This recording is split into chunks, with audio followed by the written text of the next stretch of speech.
గుంటూరు మోతిలాల్ నగర్ లో ఉద్రిక్తతలు చోటు చేసుకున్నాయి. రైల్వే స్థలాల్లో ఆక్రమణలను అధికారులు కూల్చివేశారు. ఇళ్ల తొలగింపును సిపిఐ కార్యకర్తలు అడ్డుకున్నారు. దీంతో పరిస్థితి ఉద్రిక్తంగా మారింది. పోలీసులు రైల్వే అధికారులతో సిపిఐ కార్యకర్తలు వాగ్వాదానికి దిగారు. దీంతో వారిని పోలీసులు అదుపులోనికి తీసుకుని అక్కడి నుంచి తరలించారు.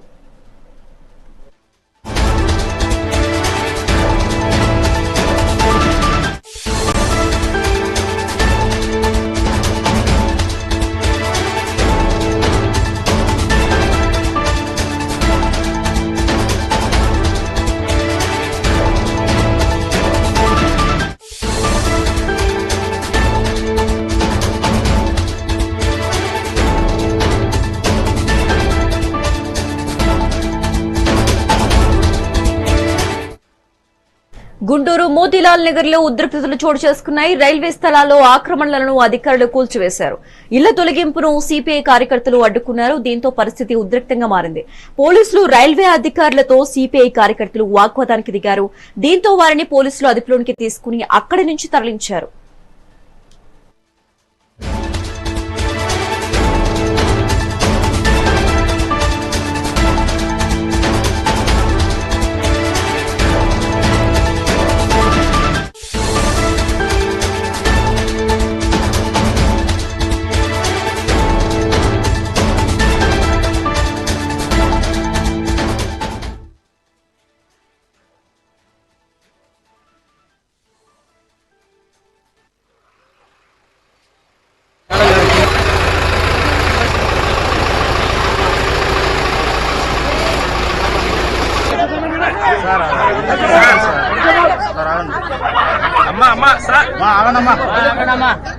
ఉన్నారు సార్ పాపం వాళ్ళ మీద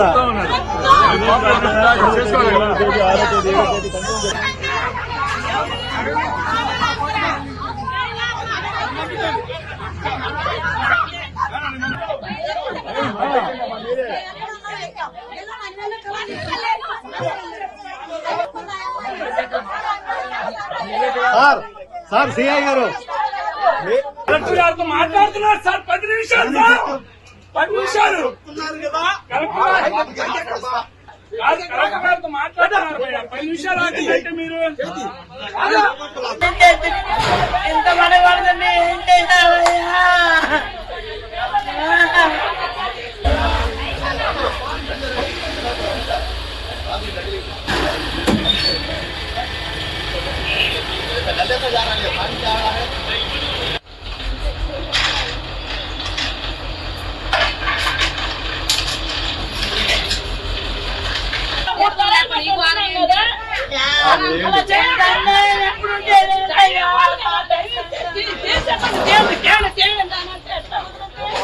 ఇప్పిస్తున్నాను కదా నేను మరి అదే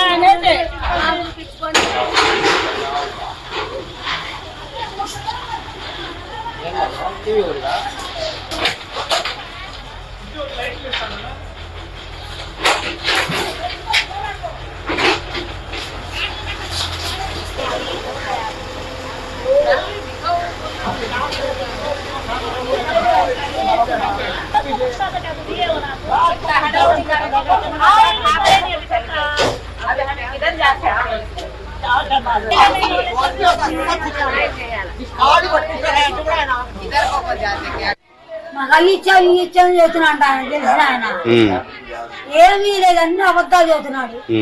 మాకే న్యాయం చేశాడు ఆయన. ఓట్లు వేయించుకొని రేట్లు తక్కువ మడికాడు వండుకోడు ఏమడుకోడు. జ్వరం 4 రోజులు బట్టి జ్వరం ఒకటే జ్వరం. మా పరిస్థితి ఉంది మరి చెప్పండి. వాళ్ళ మేట కొడుకు కరెంట్ కూడా తీసుకోవాలి సార్. మీకు వేరే చోట ఎక్కడ చూపించలేదు ఇల్లు? చూపించలేదండి. ఏం పేరమ్మా నీ పేరు? ఏరమ్మ పాలడు ఏరమ్మా. చెప్పలేదు మీకు? చెప్పలేదండి. మొన్న అన్ని పత్తియండి పడు తిని కట్టించి 1,70,000 ఏందండి. ఒక్కదాన్ని మాకు ఇచ్చాం. గుంటూరు తూర్పు నియోజకవర్గంలో ఉన్నటువంటి మోతిలాల్ నగర్ ప్రాంతంలో సుమారు 70 సంవత్సరాల నుంచి నిరుపేదలు అక్కడ జీవనం కొనసాగిస్తా ఉన్నారు.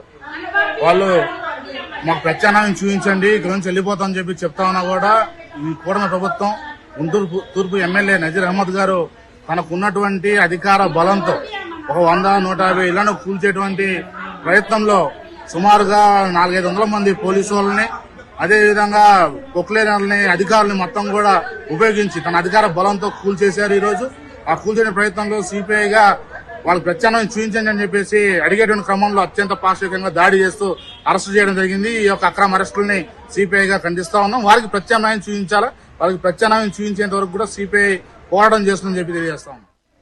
ఉన్నది ఈ కూల్చివేతకి నిరసనగా అక్కడికి వెళ్లిన సిపిఐ నాయకుల్ని పోలీసులు అదేవిధంగా కూటమి ప్రభుత్వము అదేవిధంగా అరెస్ట్ చేయడం జరిగింది. మేము చెప్తా ఉన్నాము, ఖమ్మంలో ఏదైతే చంద్రబాబు నాయుడు గారు శిష్యులు ఉన్నారో రేవంత్ రెడ్డి గారు ఆడ పేదల ఇళ్లను ఎలా కూల్చారో అదేవిధంగా గురువు గారు చంద్రబాబు నాయుడు గారు కూటమి ప్రభుత్వం గుంటూరు నగరంలో కూడా పేదల ఇళ్లను కూల్చివేస్తా ఉన్నది. వారేమి జూబ్లీ హిల్స్, బంజారా హిల్స్ లేదా లక్ష్మీపురం లాంటి రోడ్ల మీద ఏమి వాళ్ళ స్థలాలు నివేశ స్థలాలు అడగలేదు. గుంటూరు శివారు ప్రాంతంలో మాకు నివేశ స్థలాలు అడుగుతా ఉంటే గుంటూరు నుంచి దాదాపు 25-30 కిలోమీటర్ల దూరంలో ఉన్న చౌడవరం లాంటి అక్కడ ఇల్లు ఇస్తాము, అది కూడా 2 నెలలు మాత్రమని ఇక్కడ ఎమ్మెల్యే గారు చెప్తా ఉన్నారు. దీన్ని సిపిఐగా వ్యతిరేకిస్తూ ప్రత్యామ్నాయం చూపించిన తర్వాత మాత్రమే ఇల్లు కూల్చివేయాలని అడిగితే కూటమి ప్రభుత్వం దయాదాక్షిణ్యం లేకుండా పేదల ఇళ్లను కూల్చివేయడమే కాదు మహిళల మీద అదేవిధంగా సిపిఐ నాయకుల మీద మ్యాన్ హ్యాండ్లింగ్ చేసి కర్కసత్వంగా అరెస్ట్ చేయడం జరిగింది. ఈ అరెస్టును సిపిఐగా తీవ్రంగా ఖండిస్తా ఉన్నాము. చంద్రబాబు గారికి, లోకేష్ గారికి, కూటమి ప్రభుత్వానికి ఒకటే హెచ్చరిస్తా ఉన్నాము, పేదలు ఉసురు తగిలితే ఆ ప్రభుత్వం, కూటమి ప్రభుత్వం కూలక మానదని ఈ సందర్భంగా హెచ్చరిస్తా ఉన్నాము. ఈ కూల్చివేతకి నిరసన